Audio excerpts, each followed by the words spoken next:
आज हम inductor, register और कैपेसिटर्स के कॉम्बिनेशंस पढ़ेंगे एसी सर्किट्स में, और उनके लिए हमें ये बेसिक्स की ज़रूरत है।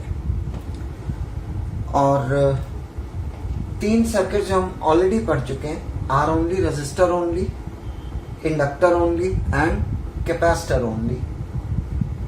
Why we say only? Because only inductor is connected in the circuit. Here only capacitor is connected in the circuit. That's why we call it C only, capacitor only circuit. ठीक है। Phase difference R only का था 0 between voltage and current. L only में pi by 2, C only में भी pi by 2। और पढ़ा था R only में voltage और current they are in phase.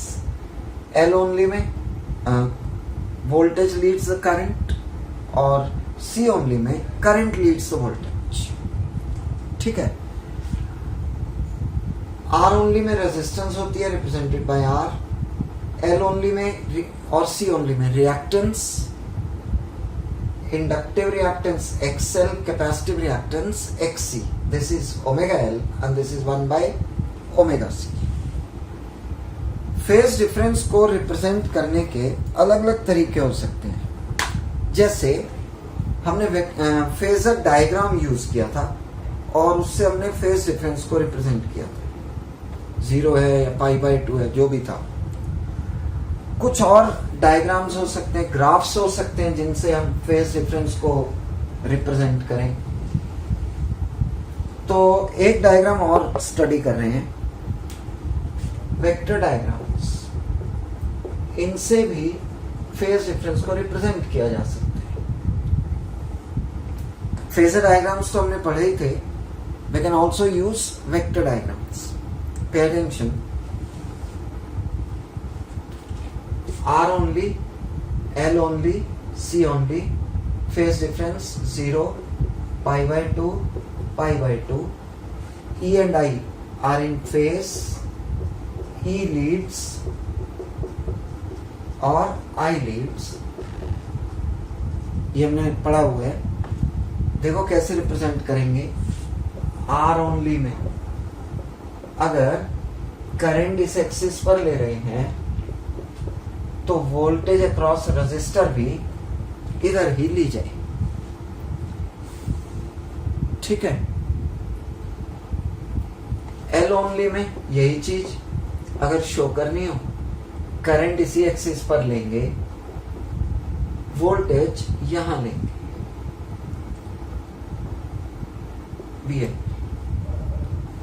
और अगर सी ओनली शो करना हो, सी ओनली में फेज डिफरेंस शो करना है, करंट यहीं लिया जाए सी ओनली के लिए, वोल्टेज यहां लेंगे, वोल्टेज अक्रॉस कैपेसिटर। करंट को हमेशा इसी एक्सिस पर लें, इससे डायग्राम्स ध्यान में रखने आसान रहेंगे। करंट हमेशा इसी एक्सिस पर लें।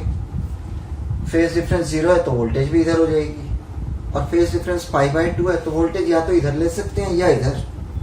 वोल्टेज लीड कर रही है तो वोल्टेज को इस एक्सिस पर लेंगे, और अगर करंट लीड कर रहा है, वोल्टेज लैग कर रही है तो इस पर लेंगे। तो सी ओनली में ऐसे लेंगे, and this is the way we can show phase difference between voltage and current in L only circuit. ठीक है। I hope this is very very clear. चलिए आगे बढ़ते हैं। हम इन डायग्राम्स को यूज करेंगे अभी अपने अगले कुछ डेरिवेशंस में। राइट, ध्यान दें जरा, हम क्या पढ़ने जा रहे हैं। ये 2 इंडक्टर और रजिस्टर लगा दिया हमने।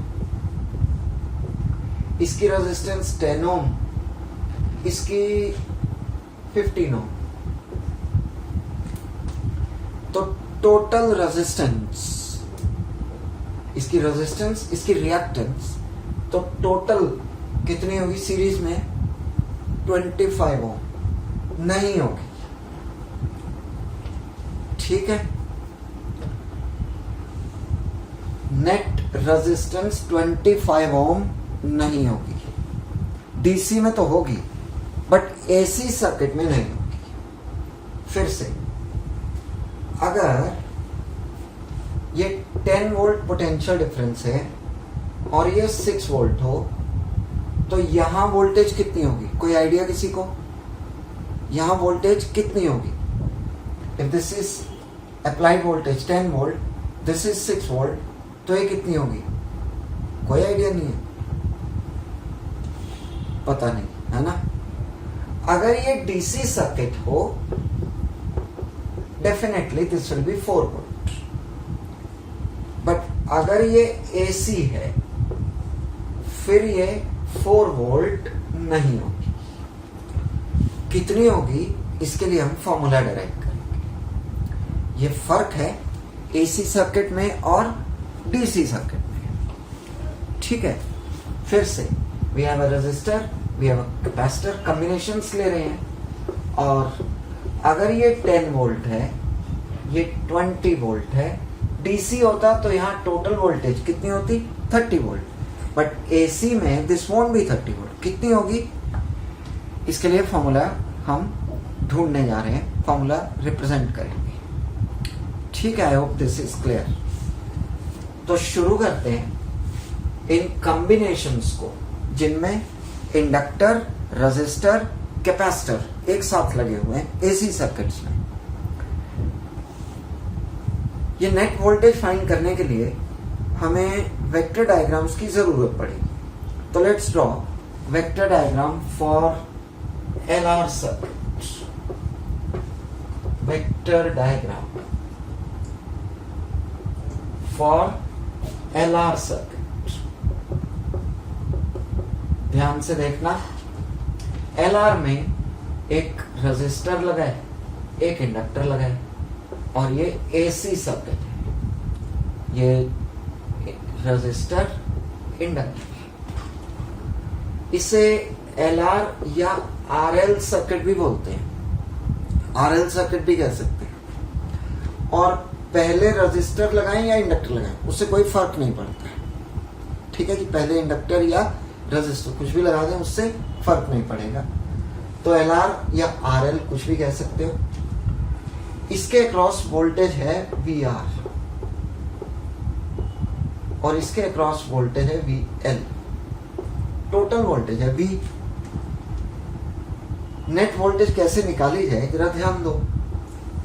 करंट तो यहां लेंगे, रेजिस्टर वोल्टेज भी इसी एक्सिस पर लेंगे, but inductor voltage to be taken on this axis. ये अभी पढ़ा हमने, उन्हीं डायग्राम्स को यहां यूज कर रहे हैं।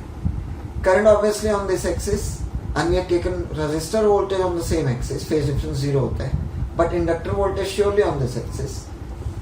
Resultant voltage V will be given by root of VR square plus VL square.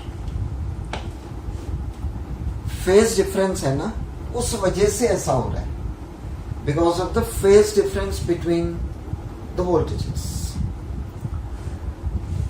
यहां जब हम कह रहे हैं vector diagram, it doesn't mean voltage, current या वेक्टर क्वांटिटीज हैं। It's simply a way to represent phase difference between voltages, various voltages, और phase difference between current and voltage, ठीक है? और देख रहे हैं रेजिस्टर वोल्टेज इधर होगी, इंडक्टर वोल्टेज यहां पर होगी, फेज डिफरेंस दोनों में 90 का। रिजल्टेंट वोल्टेज फिर ऐसे आएगी। तो पाइथागोरस थ्योरम से या वेक्टर्स से v equal to root of VR square plus VL square. Note किया जाए, सीआर सर्किट के लिए भी बना कर देखते हैं। सीआर सर्किट में एक रेजिस्टर और एक कैपेसिटर आर एन सी, इसे सीआर या आरसी सर्किट भी कह सकते हैं।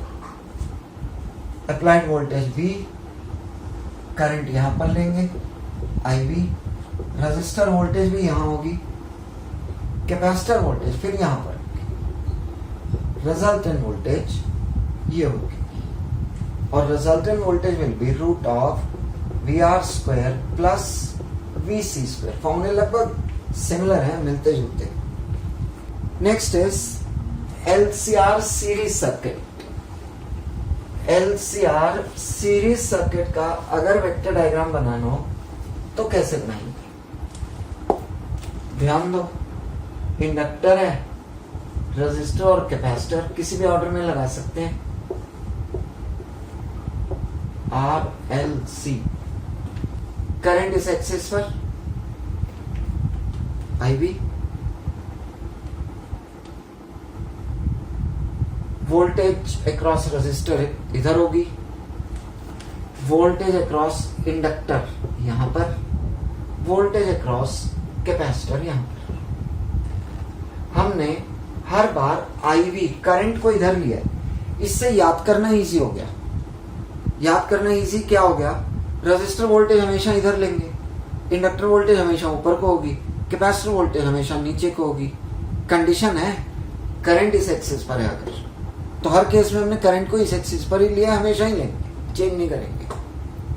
ठीक है, अब ये तीनों वोल्टेजेस आ गई, रिजल्टेंट वोल्टेज कैसे लिखोगे, तीनों को ऐड करो, इसको और इसको ऐड करेंगे तो इतना बच गया VL माइनस VC। अब इसको और इसको ऐड करेंगे तो ये रिजल्टेंट आ गया, और ये किसके इक्वल होगा, root of VR square plus VL minus VC whole square. फिर से अब इसमें ऐसे भी बना सकते हैं, करंट यहां पर, रजिस्टर वोल्टेज तो होगी इधर, कैपेसिटर वोल्टेज यहां ले लो, ये यहां पर क्या डिफरेंस है इसमें और इसमें, capacitor voltage is more than the inductor voltage. यहां इंडक्टर की वोल्टेज ज्यादा शो कर रहे हैं और कैपेसिटर की वोल्टेज कम शो कर रहे हैं। उल्टा भी हो सकता है, प्रैक्टिकली सर्किट में तीनों की वोल्टेज अलग अलग कुछ भी हो सकती है, तो ऐसे भी हो सकते हैं। अब रिजल्टेंट कैसे निकालेंगे, इन तीनों को ऐड कैसे करेंगे, पहले इन दो को ऐड करेंगे। दो को ऐड करने का तरीका, इसमें से इतना माइनस कर दिया, ये बच गया, क्या बच गया, ये VC माइनस VL, और ये आ गया रिजल्ट। ये रिजल्टेंट वोल्टेज V आ गई, किसके इक्वल हो गई, root of VR square plus VL minus VC whole square. ठीक है जी। और अगर दोनों वोल्टेजेस इक्वल हो फिर तो बहुत सिंपल है, ये इंडक्टर वोल्टेज, ये capacitor voltage, that's voltage across resistor, ये दोनों इक्वल हैं, तीनों को ऐड करो, ये तो कैंसिल ही हो गए, तो नेट वोल्टेज किसके इक्वल बच गई, VR के इक्वल बच गई। LCR सर्किट में तीन अलग अलग कंडीशंस हो सकती हैं, अगर मेंशन की जाए तो अकॉर्डिंगली वेक्टर डायग्राम ड्रॉ करेंगे, नहीं मेंशन की जाए दैट्स अ स्टैंडर्ड डायग्राम, हमेशा यही बनाएंगे। ठीक है जी। If mentioned in the question definitely will go accordingly, otherwise जो ये स्टैंडर्ड डायग्राम इसी को माना जाता है, हम इसी को ड्रॉ करेंगे। लास्ट वन फिर से एक बार, ऐसा हो सकता है इंडक्टर और कैपेसिटर की वोल्टेज सेम हो, भाई आपने LR सर्किट में लिया इंडक्टर वोल्टेज, CR सर्किट में कैपेसिटर वोल्टेज, अब LCR में या इधर भी एक वोल्टेज शो कर रहे हैं, इधर भी शो कर रहे हैं, तो कौन सी ज्यादा ली जाए, तीनों हो सकती हैं, VL ज्यादा हो सकती है या VC ज्यादा हो सकती है, तीनों इक्वल हो सकती, दोनों इक्वल हो सकती हैं। अगर इक्वल है, इन तीनों को ऐड कैसे करोगे, इन तीन वेक्टर्स को ऐड कैसे करोगे, ये दोनों इक्वल है तो कैंसिल हो गए, ऐड करेंगे जब, सिर्फ VR बच गया, तो net voltage will be equal to VR। इन वेक्टर डायग्राम्स को यूज करना है और तीन सर्किट स्टडी करने हैं, LR, CR और LCR। यही इन्हीं के ही वेक्टर डायग्राम्स बनाए हैं हमने, इनकी इम्पीडेंस का फॉर्मूला डिराइव करना है और फेज डिफरेंस कितना होगा ये पता लगा, impedance or phase difference. Now, what is this impedance? Register की रेजिस्टेंस होती है, इंडक्टर और कैपेसिटर की रिएक्टेंस होती है। It's the opposition offered by a resistor to the flow of current. and it is the opposition offered to the flow of current by inductor or capacitor. Inductor और capacitor जो opposition offer करते हैं that's called reactance. और अगर इनके combinations हो मिलकर जो ये ऑपोजिशन ऑफर करेंगे that's known as impedance. DC circuits में ऐसा कोई फंडा नहीं था, हर एक की रेजिस्टेंस ही होती है. बट एसी में हम देख रहे हैं इफेक्ट्स अलग अलग हैं. इंडक्शन की वजह से भी करंट अपोज हो रहा है तो उसे रिएक्टेंस बोलते हैं. कंबाइंड इफेक्ट्स जो होते हैं उन्हें क्या बोलते हैं? Impedance. It is the net opposition offered to the flow of alternating current by a combination of inductor, resistor and capacitor. ठीक है, कितनी कितनी होगी इन तीनों सर्किट्स में ये बतानी है, और तीनों में phase difference between voltage and current क्या होगा ये पता लगाना है यूजिंग वेक्टर डायग्राम्स. क्वेश्चन कैसे आ सकता है नोट किया जाए, लिखा जाए using vector diagram for LR circuit, using vector diagram for LR circuit, obtain expression for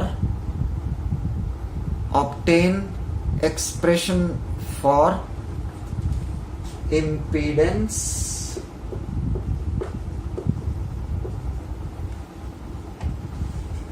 of the circuit, impedance of the circuit and phase difference between voltage and current. Phase difference between voltage and current.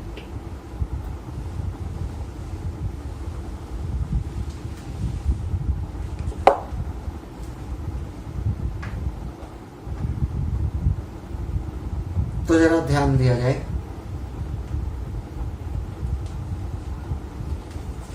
LR circuit की बात हो रही है.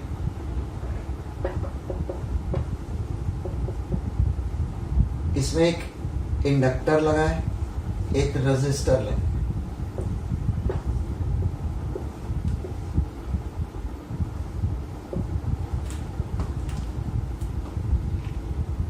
Applied voltage is V, voltage across inductor VL, voltage across resistor VR.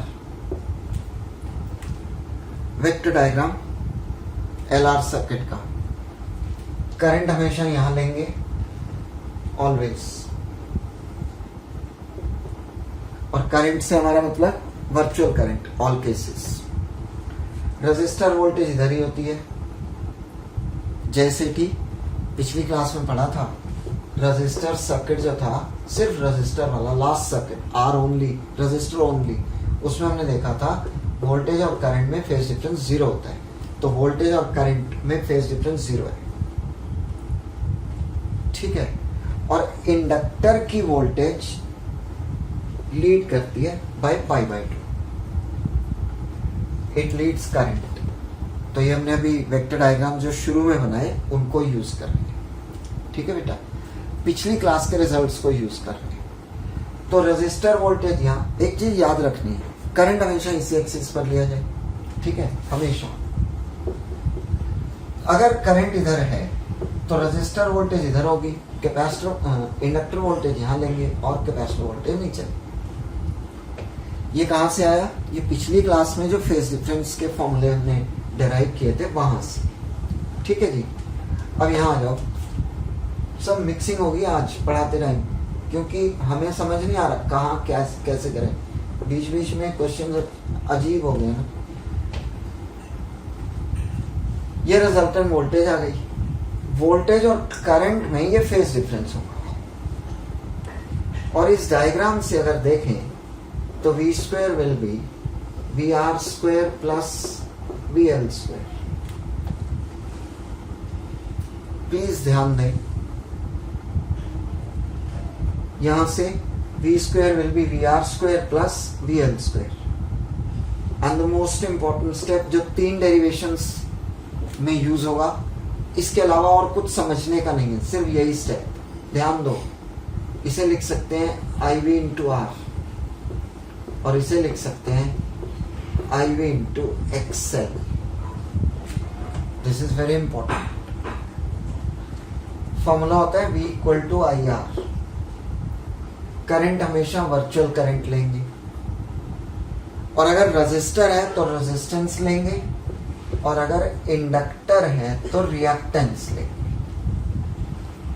ठीक है, V equal to I R. आगे समझ में? हमेशा वर्चुअल करंट इधर ही होगा. आप उल्टा ना लें, आपको उल्टा दिया नहीं होगा कहीं भी. आप चेंज ना करें, आपको जब भी करंट दिया होगा इसी एक्सिस पर दिया होगा. ठीक है, राइट. यहां आ जाओ. B square will be I V square common ले लो, R square plus XL square. तो V equal to I V into root of R square plus XL square. तो V by I V root of R square plus XL square.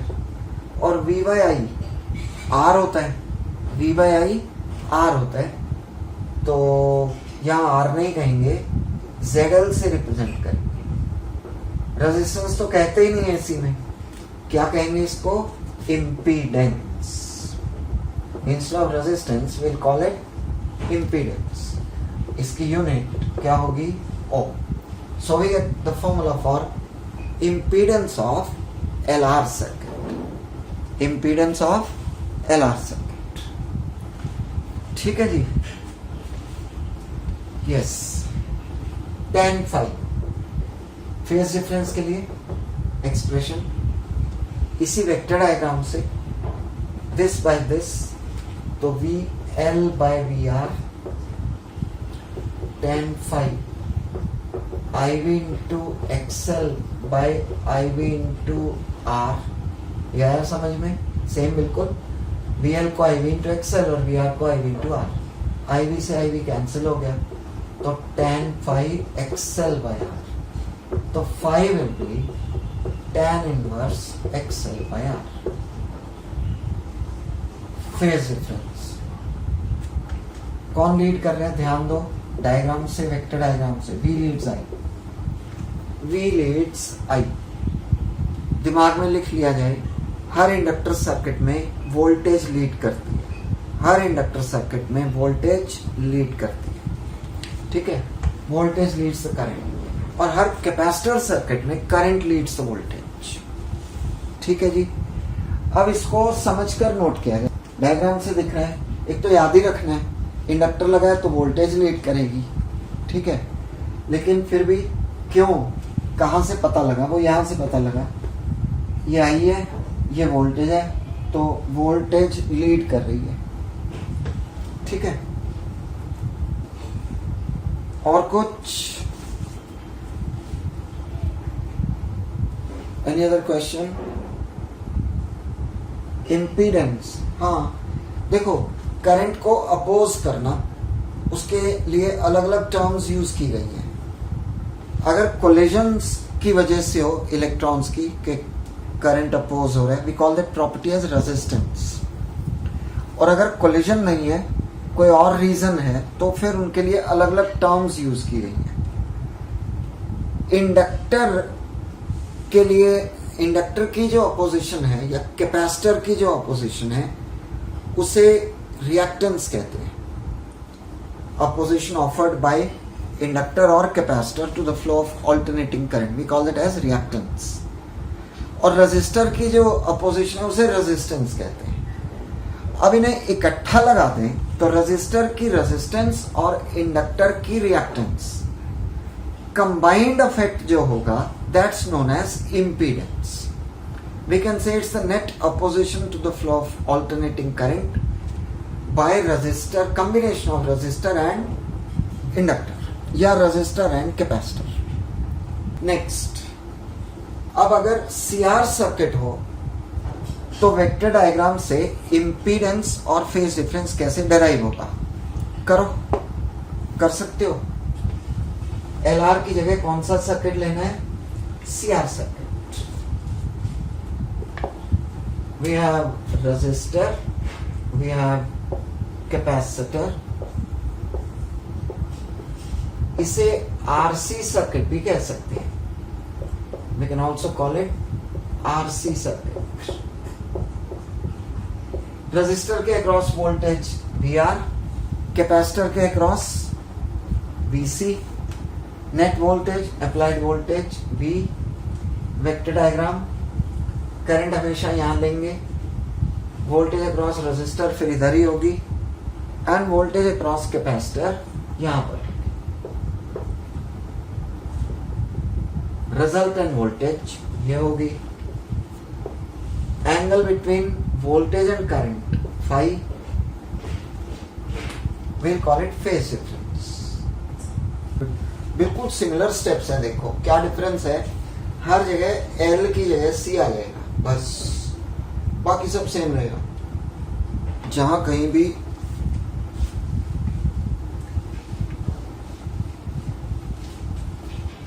I am quickly writing down the steps। V square will be equal to VR square plus VC square from this figure। So V square will be IV into R plus IV into XC whole square। तो ये आ जाएगा IV square common ले लो, R square plus XC square, square root निकाल लें तो इसके equal आ गया। तो V by IV will be root of R square plus XC square। इसे ZC कह सकते हैं, impedance of CR circuit. Unit क्या होगी? ओम। ठीक है। tan phi will be VC by VR, VC और IV into XC by IV into R। तो tan phi will be XC by R। तो phi will be equal to tan inverse XC by R। ठीक से समझ आ गया सबको? कौन lead करेगा? I लीड्स भी। कैपेसिटर लगाए हमेशा करंट लीड करेगा, डायग्राम से भी दिखाई दे रहा है। Current leads voltage. नोट करो, impedance and phase difference of LCR series circuit. Parallel circuits भी होते हैं, सिलेबस में नहीं है। We discuss only series circuits. ठीक है। LCR series circuit, inductor, resistor, capacitor किसी भी ऑर्डर में लगा सकते हो, no restrictions, no rules. Capacitor, inductor and resistor, voltage VR और इसकी वोल्टेज VL और इसकी voltage VC, applied voltage V। तो वेक्टर डायग्राम बनाएंगे,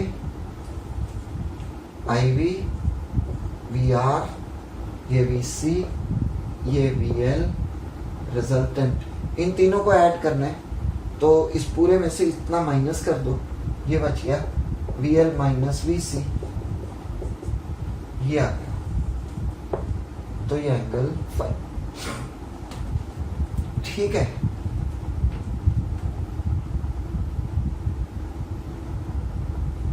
V square will be equal to VR square plus VL minus VC whole square।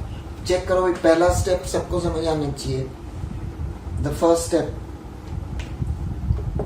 I hope this is clear। V square will be IV into R, IV into XL, IV into XC। Very important step, numericals में भी ये चीजें use होंगी। How would we know VL is greater than VC? मैं कपूर बताया तो था बेटा। Until it's given in the question, we'll always take VL greater than VC। Standard लिया जाता है सर। और अगर VC ग्रेटर हो, दिया होगा क्वेश्चन, दिया होगा तो फिर डायग्राम चेंज करेंगे और यहाँ VC माइनस VL हो जाएगा बस। ठीक है। हाँ, ऑब्वियसली हम अपनी तरफ से इसको सपोज करके चलें, मानकर चलेंगे। ठीक है बेटे। V square will be IV square into R square plus XL minus XC whole square। तो V equal to IV into root of R square plus XL minus XC whole square, V by IV root of R square plus अरे हाँ ठीक है, V by IV XL minus XC whole square. इसे Z से represent करेंगे, impedance of LCR series circuit. ठीक है, phase difference के लिए tan phi VL minus VC by R IV into XL minus IV into XC IV into R।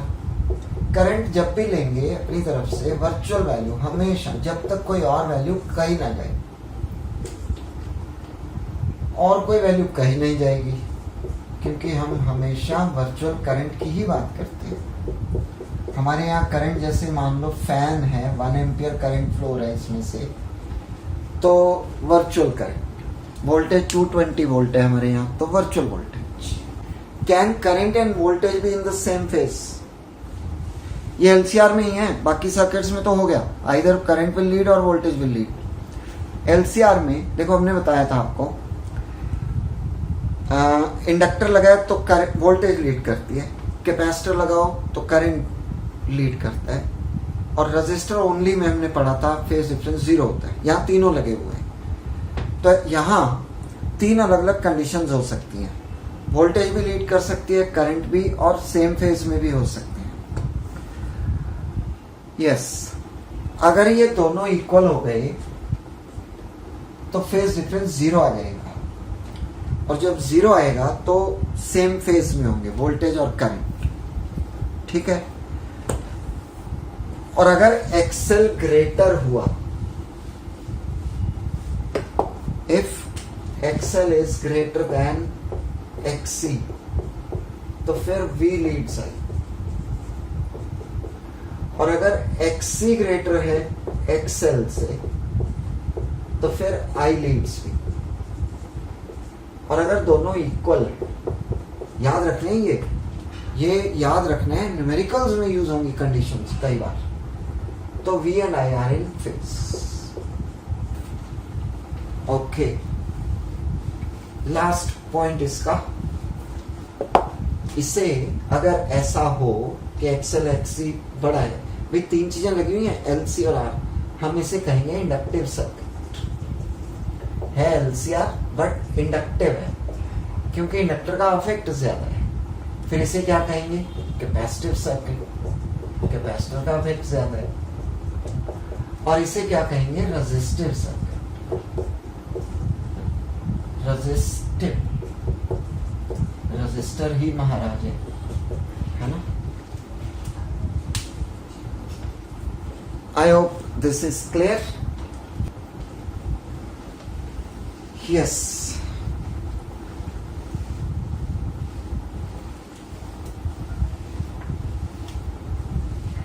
Pay attention. Impedance LCR की root of R square plus XL minus XC whole square. 1 markers पूछ रहे हैं exam में आते हैं, बता सकते हो मिनिमम इम्पीडेंस क्या होगी? LCR सीरीज सर्किट की मिनिमम इम्पीडेंस R हो सकती है। कब? जब ये दोनों इक्वल होंगे। तो ये 2 क्वेश्चंस बन गए, नोट किए गए। What is the minimum impedance? लिखो, what is the minimum impedance, what is the minimum impedance of LCR series circuit? What is the minimum impedance of LCR series circuit?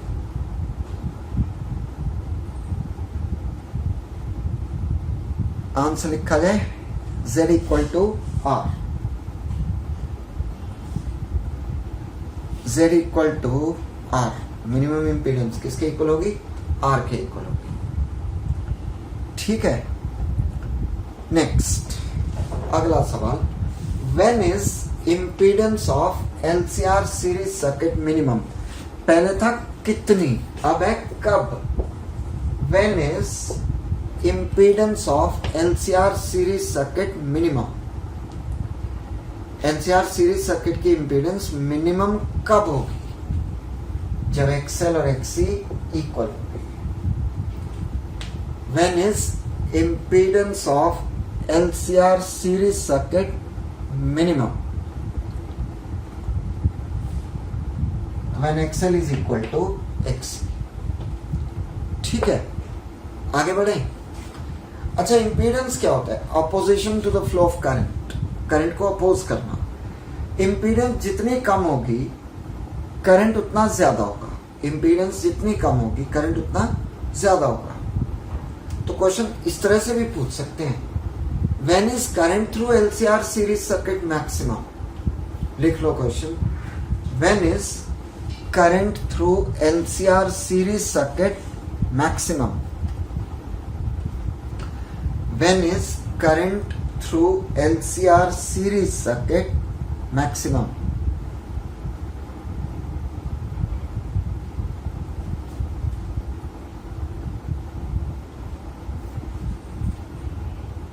क्या आंसर होगा? When XL is equal to XC।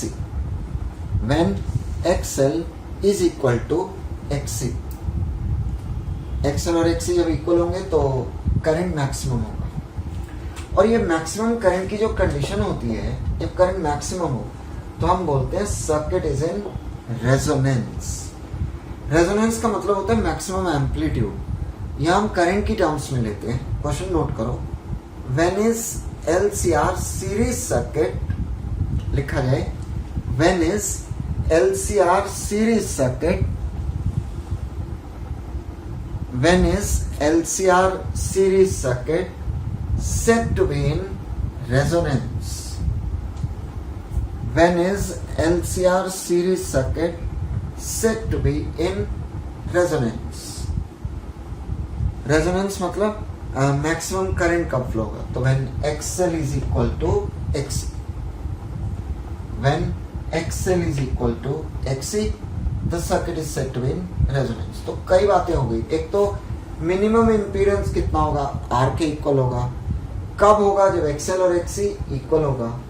Current maximum कब होगा? जब XL और XC equal होगा, जब impedance minimum होगी। और ये जब करंट मैक्सिमम होता है तो हम बोलते हैं सर्किट इज इन रेजोनेंस। तो question is when is LCR series circuit in resonance? When XL is equal to XC। ठीक है, मिनिमम की कंडीशन तो हो सकती है, बट ये इम्पीडेंस मैक्सिमम कब होगी? इनफाइनाइट हो सकती है। आर की बाकी छोड़ो, आर की वैल्यू इनफाइनाइट कर दो, इम्पीडेंस भी मैक्सिमम होगी। तो इस पर कोई क्वेश्चन नहीं आएगा, मिनिमम के लिए आ सकते हैं। ठीक है, LCR पैरेलल सर्किट भी होता है, उसके कंसेप्ट्स उल्टे होते हैं इससे। तो कहीं लिख रखा हो कोई आंसर, आप कंफ्यूज मत हो जाना, सर ने तो हमें कुछ और बताया था, हम आपको सीरीज के रूल्स बता रहे हैं, पैरेलल के। ठीक है जी, राइट। दो चीजें रह गई हैं छोटी छोटी, and then we end up. Resonance कब होता है? जब XL और XC इक्वल हो, यानी ओमेगा L 1/ωc के इक्वल हो। ठीक है, प्रियांशु पूछ रहे हैं क्या R 0 हो सकता है इन केस ऑफ मिनिमम? फिर वो LCR सर्किट नहीं रहेगा, R तो 0 ही होगा, तो R हट गया, वो LC सर्किट बन गया। LCR में R 0 नहीं लोगे। ठीक है, यस, यहां आ जाओ। Omega square equal to 1/LC, तो omega equal to 1/√LC। Omega को 2π/T या 2πf फ्रीक्वेंसी न्यू से भी रिप्रेजेंट करते हैं, एफ से भी कर सकते हैं। f equal to 1/2π√LC। इस फ्रीक्वेंसी को रेजोनेंट फ्रीक्वेंसी कहा जाता है। रेजोनेंट फ्रीक्वेंसी नोट किया जाए। So condition of resonance, XL equal to XC, XL को ओमेगा L और XC को 1/ωc, ओमेगा स्क्वायर 1/LC आ गया। ओमेगा 1/√LC आ गया, ओमेगा को 2πf लिख लिया तो फ्रीक्वेंसी आ गई। तो दो फॉर्मूले हो गए, ये भी कहीं कहीं यूज हो सकता है, ध्यान रखना, ठीक है। Last topic, quality factor,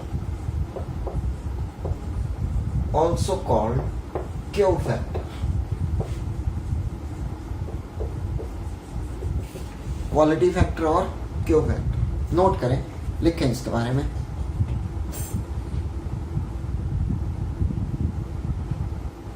it represents,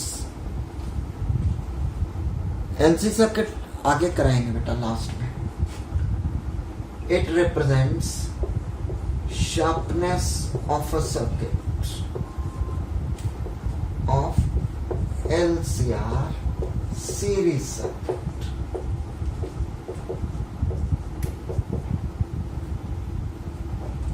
It represents sharpness of LCR series circuit and is equal to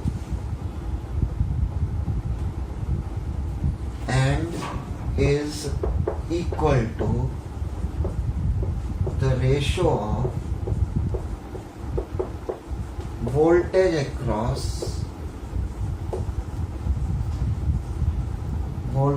across inductor or capacitor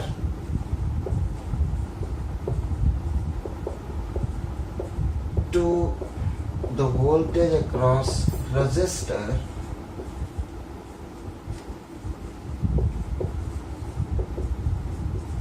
at resonance. At resonance.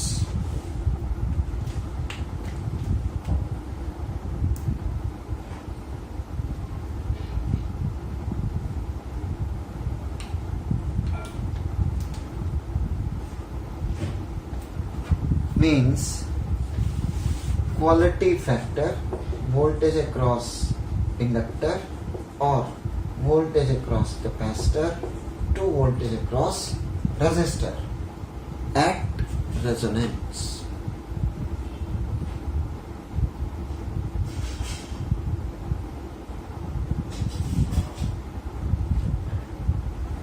अब इससे हम एक फॉर्मूला डिराइव कर सकते हैं।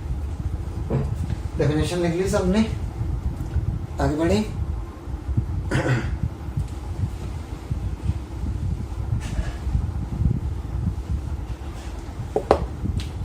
Quality factor VL/VR। VL को क्या लिख सकते हो, IV इंटू XL, और VR को IV इंटू R। तो क्या आ गया, XL/R।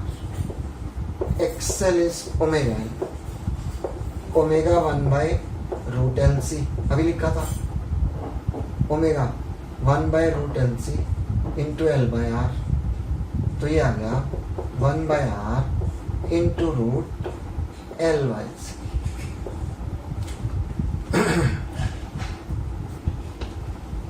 बहुत सिंपल सा आइडिया लगाया।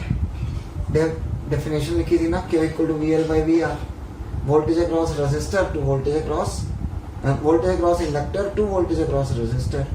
VL को IV इंटू XL, VR को IV इंटू R।